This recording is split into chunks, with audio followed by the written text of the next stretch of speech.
Dear readers, welcome to our channel. According to a report from Deutsche Welle radio website on February 19, the European Commission announced on the 19th that it has officially launched an investigation into TikTok. The relevant statement states, based on the preliminary investigation conducted so far, including an analysis of the risk assessment report submitted by TikTok and TikTok's formal response to inquiries from this commission regarding illegal content, protection of minors, and data access, this commission has decided to launch a formal investigation into TikTok under the Digital Services Act.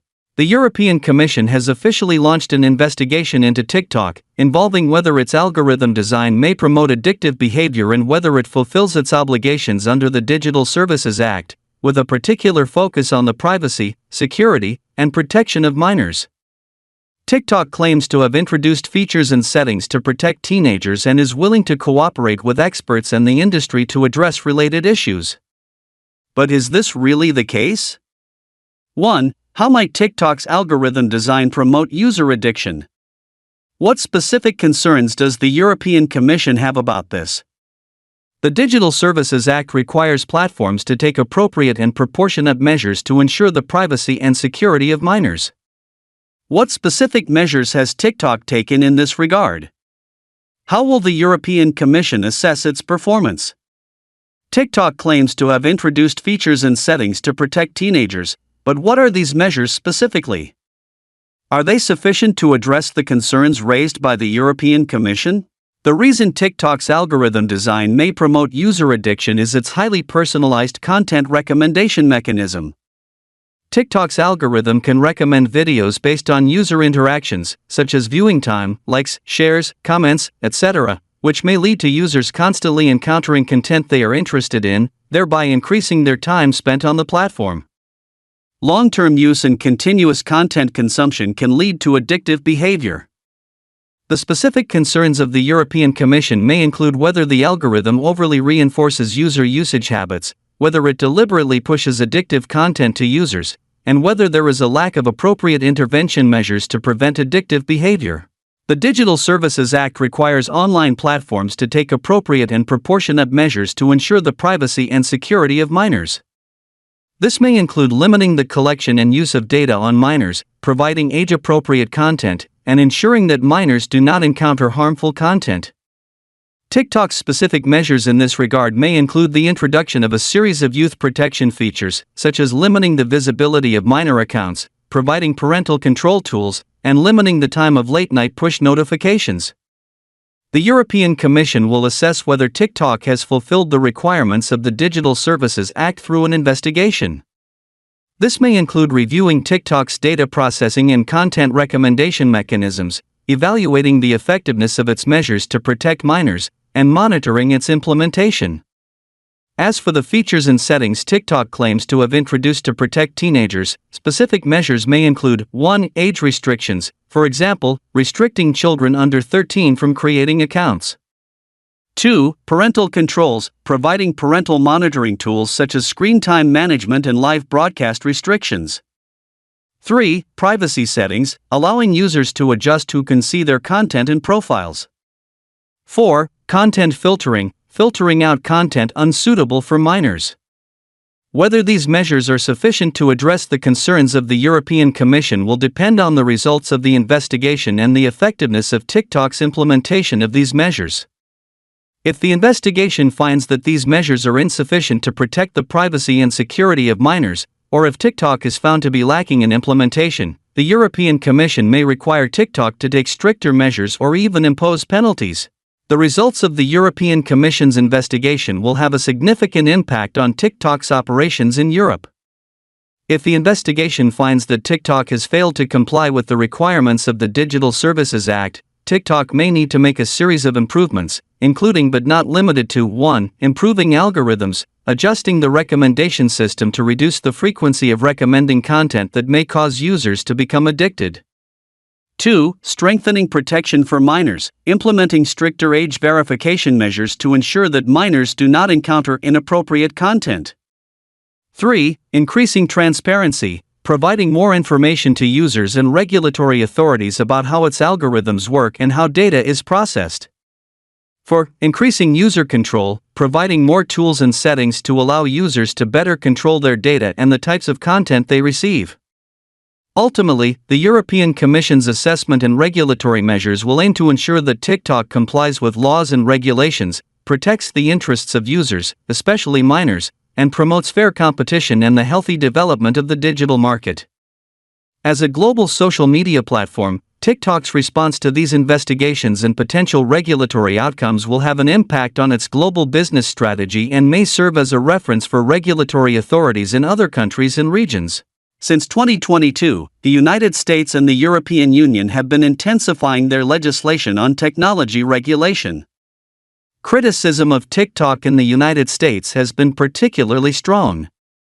In January 2023, the newly established China Gate of the U.S. House of Representatives, a House Special Committee on China Issues. On February 1, Mike Gallagher, chairman of the House Special Committee on China Issues, leaned towards a comprehensive ban on TikTok's use in the United States. On February 12, the majority leader of the New York State Senate also expressed support for a comprehensive ban on TikTok.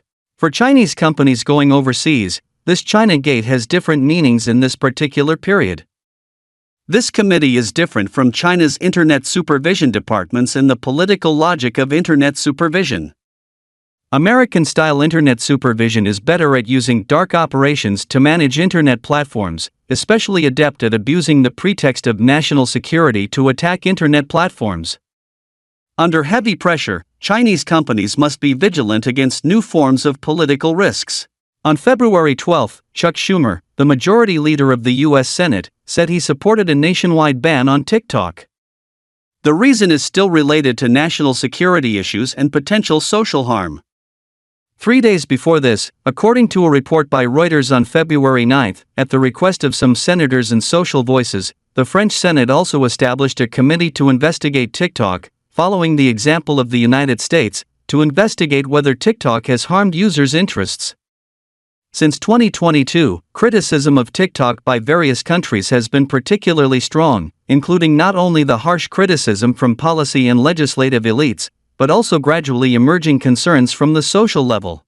President Biden reiterated his support for comprehensive privacy legislation in the 2023 State of the Union address. He said, "This year, let's get this done by passing national legislation that limits companies' collection, use, and sharing of personal information and protects children and teenagers from behavioral advertising. It should have been done long ago."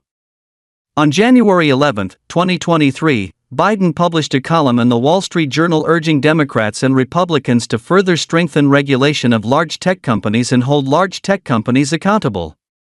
The article calls for federal strict protection of Americans' privacy, explicitly limiting how companies collect, use, and share highly personalized data, and restricting targeted advertising, etc. Finally, let me summarize for the readers, hoping you have gained some insights and thoughts.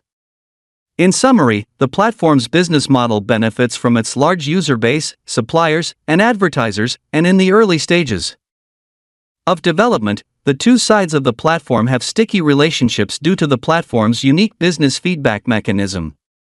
When the platform has accumulated a large number of users, customers, and data on both ends, it begins to commercialize, that is, harvest the resources and data it owns.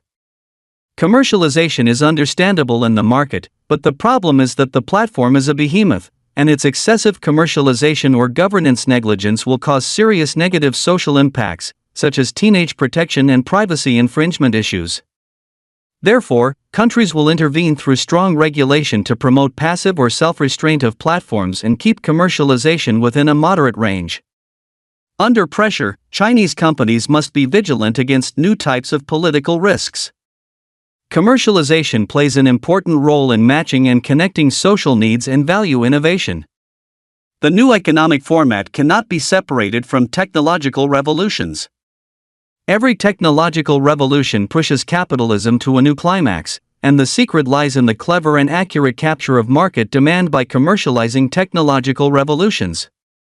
We can say that commercialization is a double-edged sword. Excessive commercialization hurts people, but lack of commercialization will suffocate both people and technology at the same time. How to find real market demand, find the needs of people at the moment, this is a problem that both the country and enterprises need to consider at the same time, rather than excessively commercialize or strangle commercialization in one aspect. In this case, whether it is China, the United States, or the European Union's regulatory policies play a role in balancing public and commercial interests, to a certain extent, restraining the inertia of the platform's self-tendency towards junkization and promoting a sustainable path for releasing positive values. Under the call of negative social perceptions, the United States has also entered a period of strong regulation of technology. There will be more and more critical critics and legislators in the future, inspecting American tech companies with a more cautious eye. And this also means that Chinese companies going overseas will face more complex and diverse regulatory pressures. Under this pressure, large domestic enterprises that have sought overseas development in the past must consider this imminent risk. That's all for today's video. Stay tuned for the next exciting content. Bye bye. Bye bye.